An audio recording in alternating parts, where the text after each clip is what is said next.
Inverter versus non-inverter o yung ordinary na air condition. Ano ba yung pagkakaiba nito? Alin nga ba sa dalawa ang mas nakakatipid tayo? So isa-isahin po natin yan. O alin nga ba yung mas tipid sa kuryente? Ano ba yung mga room area and aircon HP ratio? So meron po, pag-usapan natin yan. Ano ba yung operation, yung basic operation ng isang inverter at saka non-inverter? At saka ano ba yung mga factors to consider bago po tayo bumili? Ano bang mas mababagay sa atin, yung bang inverter o non-inverter? Pati yung mga heat load na kailangang i-consider sa ating mga kwarto o sa ating mga area na paglalagay natin ng aircon. So unahin muna natin yung heat load o yung source ng init. O halimbawa yung mga sikat ng araw, yung mga halimbawa lang kurtina yung inyong kwarto o yung bintana, yung mga glass windows. So yan po, mga heat source po yan.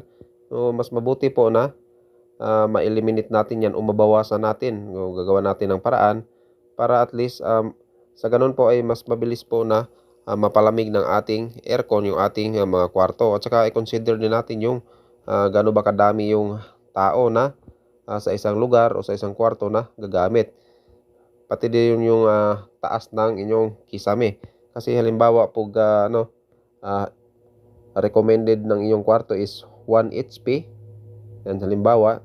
Tapos yun, marami po kayong heat load, maraming tao.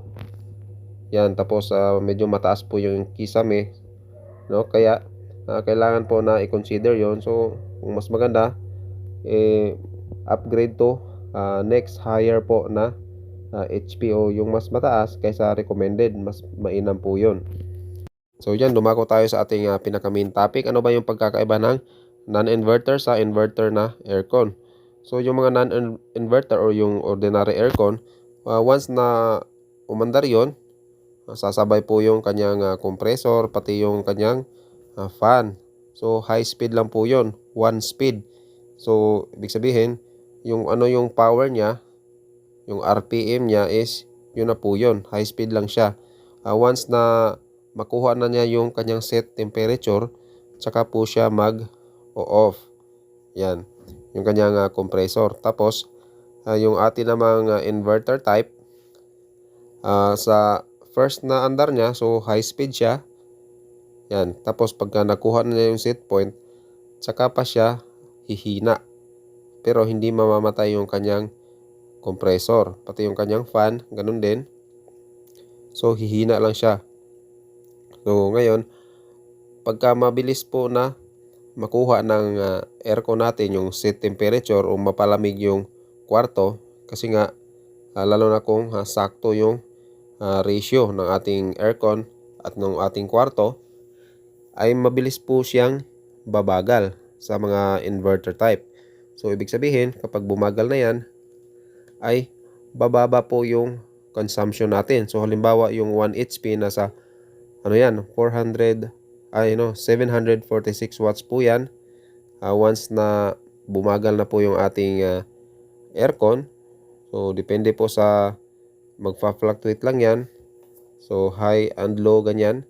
So nasa around maybe 150 or 200 watts na lang po yan kapag humina na at naabot na niya yung kanyang set temperature.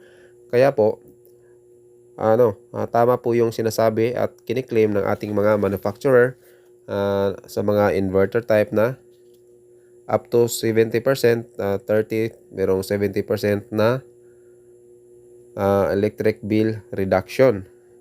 Pero may mga i-consider tayo dyan, gaya ng sinabi ko kanina. Kapag mataas yung efficiency, yun po nagre-range yung 30 to 70% na electric bill reduction. Kapag hindi po yan nakuha yung efficiency na yan sa ating mga aircon, ay useless po yung ating mga inverter. Para na rin po kayong hindi gumamit ng inverter type na aircon pag ganon. So isa sa pinakadahilan kung bakit tumataas yung ating electric bill ng mga non-inverter, pati yung mga inverter type na aircon, ay yung sa mga undersized na aircon. Sa ibig sabihin, hindi akma yung room area ratio at saka yung power o HP rating ng ating mga aircon. Kasi po, halimbawa, yung non-inverter o ordinary, so halimbawa 1 HP, 1 horsepower is equal to 746 watts. Pag umandar po yan ng tuloy-tuloy kasi nga hindi niya kinakaya o mahirapan siyang abutin yung kanyang set temperature, so aandar po yan tuloy-tuloy ng gumagamit ng 746 watts. So yan, malaki po yon. Ngayon, kapag nakuha na niya yan, tsaka pa siya magto-turn off. Tapos, pag bumaba ulit, kailangan niyang mag-on ulit yung ating aircon. So, another 746 watts. So, paano kung tuloy-tuloy po yung andar niyan? Kasi nga, hindi niya kakayanin na palamigin yung inyong mga kwarto. Ngayon, nagpalit kayo ng inverter. So, 1 HP yung non-inverter nyo. Pinalitan nyo ngayon ng 1 HP din na inverter type. At nagtaka kayo bakit hindi pa rin kinakaya o mataas pa rin yung konsumo nyo.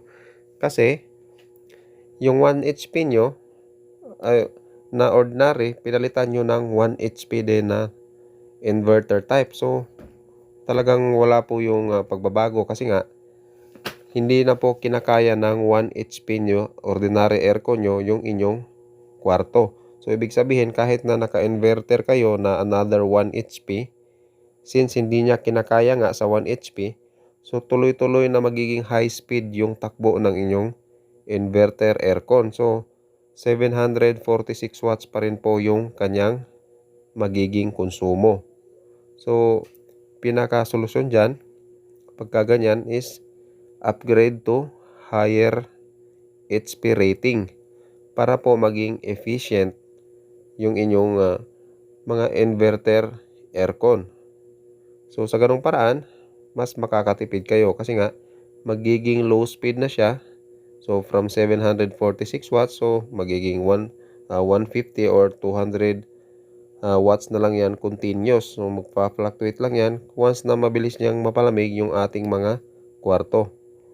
So, dagdag ko lang din po na dapat nasa saktong setting lang yung ating mga aircon. Huwag po nating isagad kasi kapag sinagad natin, halimbawa 18 or 17 yung sagad ng ating aircon, tapos nagkukumot na lang din tayo o nagja-jacket, ay talagang pinapahirapan lang natin yung ating aircon at saka mas lalong mahihirapan siyang abutin yung ating set temperature. Sa ganung pong paraan ay patuloy na magiging high speed, either inverter pa yan o yung non-inverter na aircon. So ito yung isang tipid tips na lang din.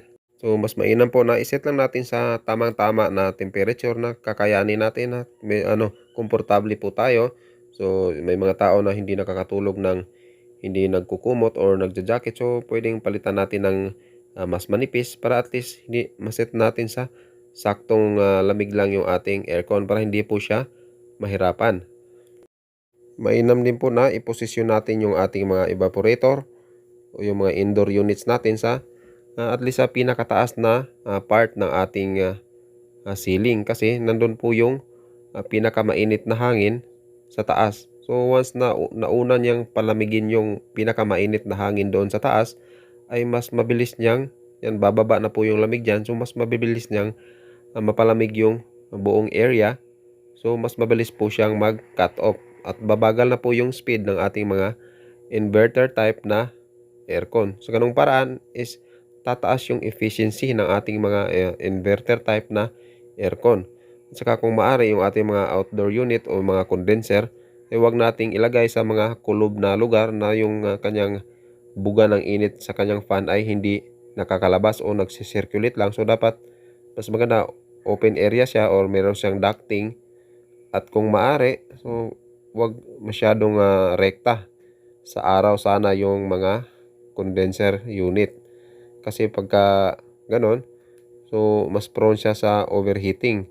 Makaka-apekto yan sa overall performance. So mas matagal niyang mapapalamig o mas hihina yung lamig na ibibigay niya sa ating mga evaporator kapag masyado na pong nag-overheat yung ating mga condenser. Saka wag din nating tipirin sa maintenance yung ating mga air conditioning. Mapa-inverter man yan o non-inverter.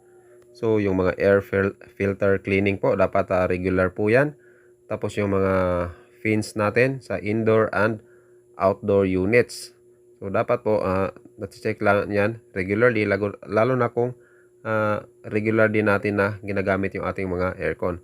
Tsaka isang tips na rin po, dapat tamang size. For ito pa ay sa safety purposes, dapat tamang size yung ating circuit breaker at saka wire na gagamitin depende sa kapasidad ng ating mga aircon. So meron tayong video niyan. Paki-check lang po sa ating channel playlist. So yun po, sa mga clarification at katanungan, paki-comment lang po sa ating comment section. At paki-like, share, and subscribe po kung nagustuhan yung ating bagong video. Maraming salamat pong muli sa panonood.